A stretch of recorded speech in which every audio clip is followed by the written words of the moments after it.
Hi, this is Teaching for Women. So I'm so glad that you messaged me. I wanted to talk to you about a few things with the Catholic Church. And give you some more scripture because if you have one of the Bibles, the Catholic Church Bible, just know they changed the commandments of Jehovah. So I want to go over the commandments with you because they got rid of his second commandment, I believe. It was the second one, to not do idolatry. And they split the ninth commandment into different commandments to fill the 10 commandments. So they have different commandments in their Bible. I don't know if they changed anything else, but I know they changed that. So I want to go over the commandments with you. So the first commandment is to not have any other gods over Jehovah. That means don't commit the same sin over and over that is in the Old Testament that they got destroyed for doing, and what the Northern Kingdom got divorced from Jehovah doing, Christmas and Easter, Jeremiah 10, Jeremiah 4:7-44, any of the pagan holidays. They're all honoring other gods over Jehovah. And that includes, not elevating his son to be the Most High, which is not him.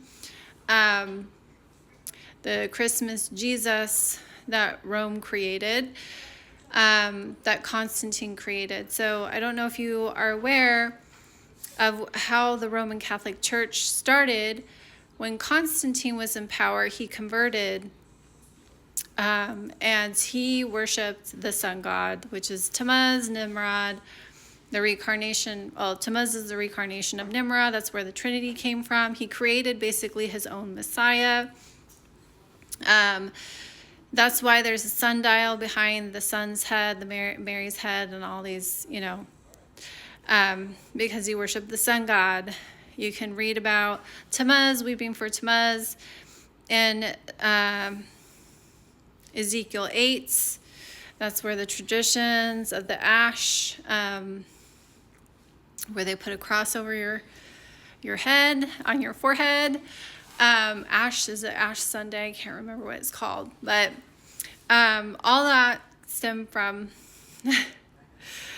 the image made onto the beast is the crucifix. This is Revelation 13.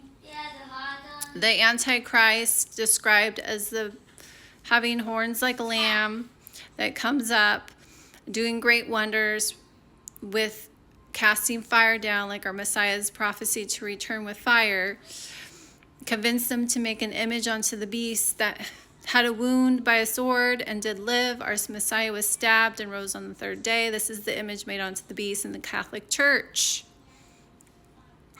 Because the second commandment is not to have any graven images of anything in the heavens, the earth, or the sea. You can read Deuteronomy 12. Don't ask how they worship their gods, so you can worship their gods. You can look up the Tammuz cross. It has a little loop on the top to represent the sun. The sun god, T for the first letter of his name. That's why, again, there's a sundial behind the Messiah's head on the crucifix and all the paintings on the Catholic buildings. Hosea 2:2, plead with your mothers to remove the adulteries between her breasts. Isaiah 44, the workman that stretches out his ruler marks it with a line, makes an image of a man according to a beauty of a man. Romans 1, making God after an image of a corruptible man. There's a ton of scripture on this. Okay? We're not to learn the ways of the heathen, Jeremiah 10. So we're not to have, so the second commandment that they got rid of is not to have any graven images of anything in the heavens, the earth, or the sea, and not to worship them. And on every single church building has the image made onto the beast on their building, on their altars, on their books. The women wear them around their necks, between their breasts, so do the men. Psalms 115 and 135. They have eyes, but they see not. They have ears, but they hear not. They have legs, but they walk not. And whoever trusts in them become like them. Death blind and not walking in the ways of the Lord.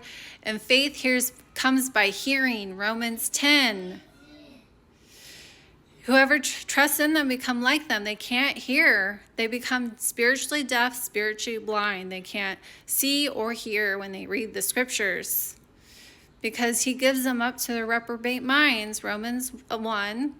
And it's either 1st or 2nd Thessalonians, puts them under a strong delusion. Daniel chapter 11:30, those that forsake the covenant, Satan has intelligence with them. So if you have idols, if you have a Christmas tree, get rid of them as soon as possible, because it is the sin unto death in 1 John chapter 5, that last half of the chapter. Little children, keep yourself from idolatry.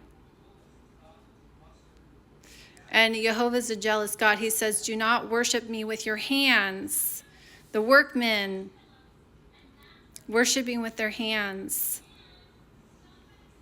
but worship me in spirit and in truth, listening to a spirit of grace and letting his spirit of truth guide you in the word.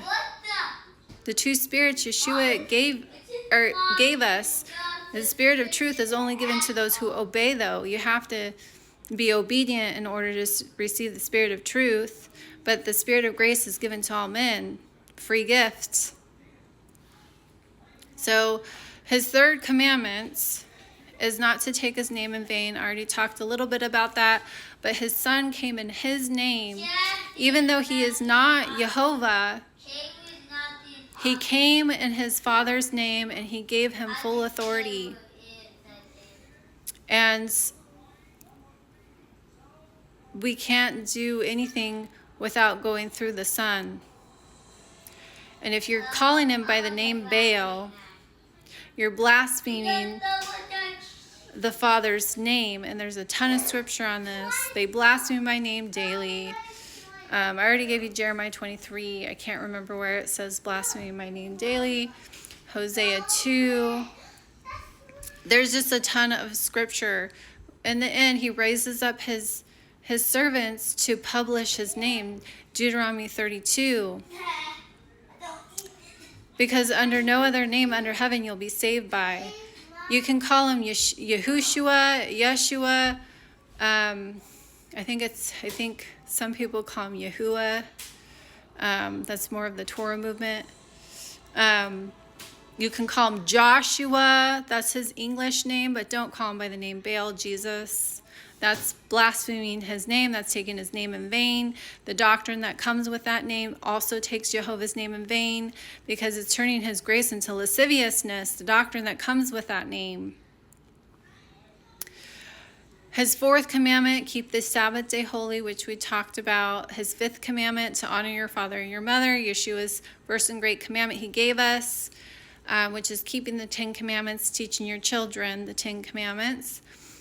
The sixth commandment, do not murder. His seventh commandment, don't do adultery, and that also is on the father, because we're his bride, so we're not supposed to be honoring other gods over him and, doing holidays. His eighth commandment is do not steal. His ninth commandment, which they split in two, is one commandment, do not lie, do not bear false witness against thy neighbor. That is one commandment. His 10th commandment is do not covet. Don't covet your neighbor's husband, your neighbor's house. Do not have covetousness in your heart. So that includes for women, not being vain, coveting after your looks. There's a lot of things to covetousness, but those are the commandments. Look up that scripture. Please throw away all. If you have prayer beads, a Christmas tree, if you have a Mary in your house, if you have any graven images, get rid of them. That's sin unto death. 1 John chapter 5. Little children, keep yourself from idols. I pray that you hear me and you look this up.